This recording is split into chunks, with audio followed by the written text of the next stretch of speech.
Baik, setelah tema tausiah singkat pagi ini, 3 figur teladan dalam kehidupan bagian yang kedua ya. Siapa 3 figur teladan dalam kehidupan itu? Saudara yang terus terang dalam kehidupan di alam panah ini, kita sudah kehilangan figur ya. Kadang-kadang kita sulit, siapakah kiranya yang bisa dijadikan figur dalam kehidupan ini. Namun, alhamdulillah Al-Quranul Karim, Allah Azza wa Jalla dan Nabi kita Muhammad SAW memberikan beragam macam keterangan. Di antaranya kita temukan dalam Al-Quran ada 3 figur teladan yang Allah munculkan ke permukaan untuk dijadikan contoh teladan dalam kehidupan kita. Ketiga figur itu adalah Nabi Ibrahim alaihissalam, diikuti oleh putranya Nabi Ismail alaihissalam dan istrinya Siti Hajar. Poin pertama, siapakah Ibrahim alaihissalam telah kita bahas ya, waktu edisi Dialis tanggal 9 Agustus 2016. Nah sekarang poin berikutnya, poin kedua kita dapatkan seorang figur Ismail alaihissalam. Siapakah beliau? Untuk mengetahui lebih detail bagaimana karakter beliau, kehebatan akhlak beliau, dan Quran surah As-Saffat surah 37 ayat 100 sampai 103 berawal dari wahyu yang Allah berikan kepada ayahandanya, yakni Ibrahim alaihissalam. A'udzubillahi minasyaitonirrajim. Rabbi habli minasyolihin wa basyarnahu bigulamin halim. Ya Allah, ya Tuhanku, anugerahkanlah kepadaku seorang anak yang termasuk orang-orang yang soleh. Wa basyarnahu bigulamin halim. Maka kami beri dia kabar gembira dengan seorang anak yang amat sabar, yakni lahirlah Ismail alaihissalam. Falamma balagu ma'usaya, tatkala Ismail sampai pada usia sanggup diajak bekerja oleh ayahandanya. Pasti menerangkan, ada yang mengatakan sekira usia 7 tahunan, ada yang mengatakan sekira usia remaja. Maka datanglah perintah Allah lewat mimpi beliau.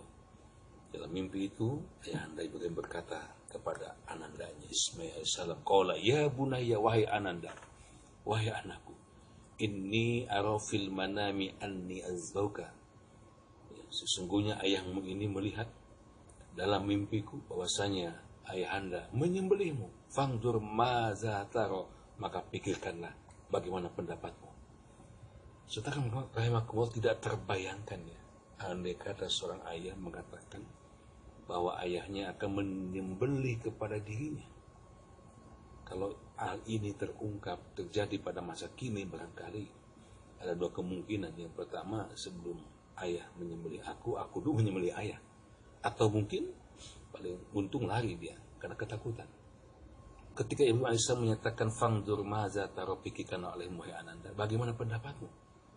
Ini yang mencengangkan kita dan rasa salut dan takzim kita kepada Ismail alaihissalam yang masih kecil, masih remaja. Tanggapan beliau kepada ungkapan ayahandanya bahwasanya ayahandanya diperintah oleh Allah untuk menyembelih dirinya. Qala ya abati. Beliau berkata, wahai ayahanda, if'al ma tu'mar, kerjakan saja apapun yang Allah perintahkan kepadamu. Subhanallah. Kerjakan ayahanda. Sekiranya itu perintah Allah, tidak usah ragu, tidak usah bimbang. Satajiduni insyaallah minas sabirin. Insyaallah ayahanda nanti akan mendapatiku termasuk orang-orang yang sabar. Ismail alaihissalam menghibur ayahnya supaya ketakutan untuk menyembelih dirinya itu tidak ada di hatinya, supaya ayahanda berani melaksanakan perintah Allah. Beliau katakan satajiduni insyaallah minas sabirin. Insyaallah ayahanda, kau akan mendapatiku termasuk orang-orang yang sabar. Subhanallah. Sebetulnya rahimakumullah, dan ternyata perintah ini betul-betul dilaksanakan. Bukan hanya sekedar ungkapan saja, betul-betul dilaksanakan. Ya. Diungkap lebih jauh di Quran surah 37, Anda bisa lihat di situ. As-Saffat mulai dari ayat 100 sampai 110. Ya. Terbukti ketika kedua-duanya telah menyerahkan diri kepada Allah Azza wa Jalla, artinya mereka sudah siap ya, untuk melaksanakan perintah itu. Falamma aslama wa tallau lil jabin. Tatkala keduanya telah berserah diri dan Ibrahim pun telah membaringkan putranya Ismail atas pelipisnya, maka nyatalah kesabaran Ismail. Maka Allah Azza wa Jalla kemudian memanggil, wa nadainahu ya ayya Ibrahim, wa nadainahu ayya Ibrahim, dan kami panggil dia, wahai Ibrahim, qad saddaqta ru'ya, sesungguhnya kamu telah membenarkan mimpimu itu. Inna kadzalika najil muhsinin, sesungguhnya demikianlah kami memberikan balasan kepada orang-orang yang berlaku kebajikan. Inna hadza lahuwal bala'ul mubin, sesungguhnya ini benar-benar suatu ujian yang nyata. Maka Allah melaksanakan janjinya, wa fadainahu bizibin azim, dan kami tebus anak itu dan seekor sembelih yang amat besar. Subhanallah. Jadi ternyata Allah hanya menguji saja.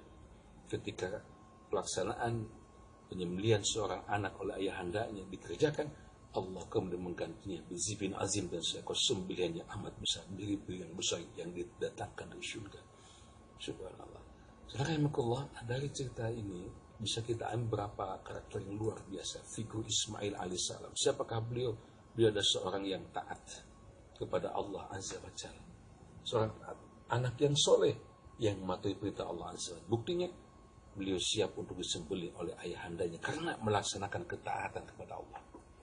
Jiwa siap berkorban untuk melaksanakan ketaatan kepada Allah. Inilah yang luar biasa, yang harus dimiliki oleh kita semua, termasuk anak-anak kita. Nah, masalahnya adalah bagaimana cara supaya kita bisa mendidik anak kita, membina anak kita supaya mereka siap berkorban untuk melaksanakan perintah Allah Azza wa Jalla. Ini yang sulit memang. Jangankan anaknya, bapak lagi hesek ini. Itu masalah kita. Nah, ketika Nabi kita Muhammad SAW merintahkan pada kita, dalam Quran pun Allah menyatakan kita tidak dituntut untuk berkorban, menyembelih anak setahun satu kali. Setahun satu ekor, satu anak, melainkan Allah Azza wa Jalla merintahkan cukup dengan digantinya seekor hewan. Bismillahirrahmanirrahim. Inna a'tainakal kautsar. Sesungguhnya kami, kata Allah, telah memberikan nikmat yang amat banyak kepadamu. Fasholli li rabbika, maka berikan sholat karena Tuhan, wanhar, dan berkurbanlah. Kita hanya dituntut berkurban dengan seekor hewan. Bahkan tidak untuk semua orang. Rasul menyatakan, man kana lahu sa'atun, barang siapa orang memiliki kemampuan, kelapangan untuk kurban, namun kemudian falam yudhahir, dia tidak mau menyembelih hewan kurban, fala yaqrabanna musallana, janganlah dia sekali-kali mendekati tempat sholat kami. Bagi mereka yang tidak mau mengorbankan sebagian hartanya untuk membuktikan ketaatan kepada Allah, yang menyembelih hewan kurban, maka Rasul menyatakan jangan sekali-kali dia mendekati tempat sholat kami. Yang pertama, unsur ketaatan yang luar biasa. Yang kedua, figur Nabi Ismail kita lihat dalam ayat tadi, seorang anak yang bakti kepada kedua orang tuanya. Sudah taat kepada Allah, siap berkorban untuk melaksanakan perintah-perintah Allah, kalaupun harus disembelih dirinya oleh ayahandanya. Yang kedua, beliau seorang anak yang bakti kepada kedua orang tuanya. Buktinya apa? Ketika ayahandanya menyatakan, Anni azbauka, wahai Ismail, ayahandamu ini diperintahkan Allah untuk menyembelihmu. Apa tanggapan beliau? Qala ya abati, wahai ayahanda, if'al ma tu'mar, satajiduni insyaallah minasyabirin. Kerjakan saja ayahanda. Ya, apapun yang Allah perintahkan kepadamu, kalaupun harus menyembelihku, aku insyaallah taat kepada Allah, siap untuk bakti kepadamu. Insyaallah ayahanda akan mendapatiku termasuk orang-orang yang sabar. Subhanallah. Bakti seorang anak pada orang tua ini merupakan dambaan kita semua sebagai seorang tua, seorang ayah maupun seorang ibu. Tetapi kita sangat miris ya, melihat perkembangan kelakuan sebagian, tentu saja anak-anak sekarang ini semakin besar bukan semakin taat pada orang tua, bahkan na'udzubillah, ya, bahkan semakin membuat permasalahan yang sangat-sangat pelik bagi orang tuanya. Bahkan na'udzubillah ada seorang anak yang tega menuntut ibunya.